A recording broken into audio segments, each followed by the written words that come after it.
Students, today we are going to see about coefficient quantization error problems.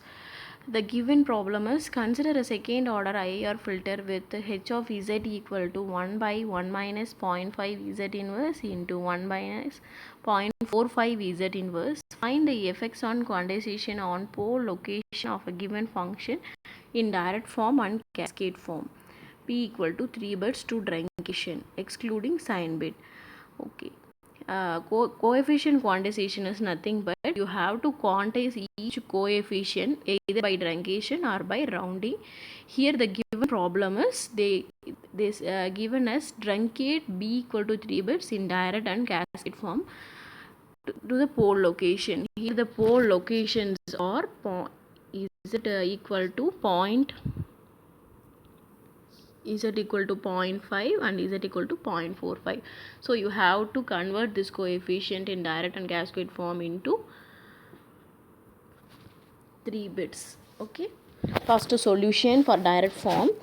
Here the h of is equal to 1 by 1 minus 0.5 z inverse into 1 by minus 0.45 z inverse.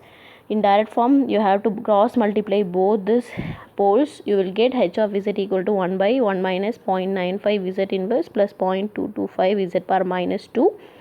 Then you have to arrange it in a quadratic form. You have two coefficient values. One is 0.95 and another one is 0.225.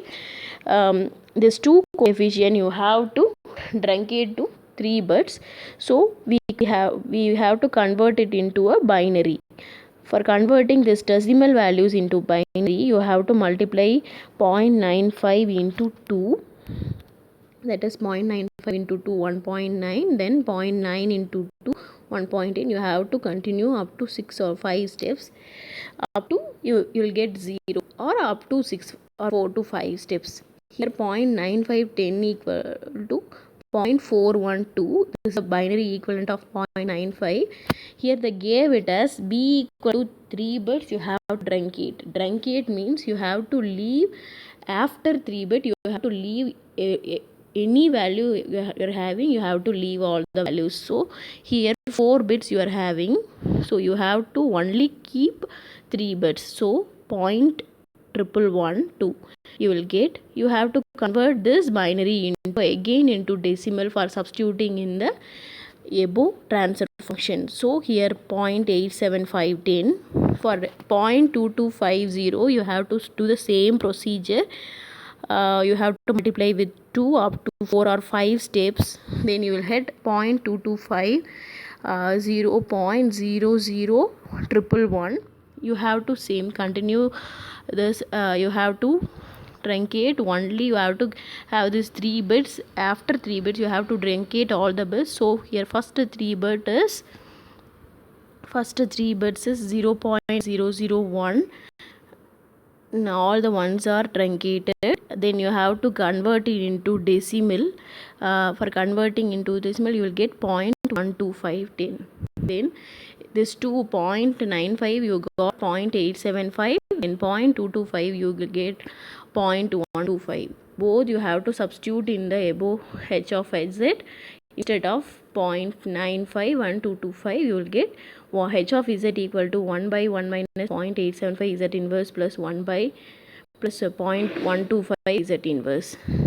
Again you have to do for a cascade form. H of z equal to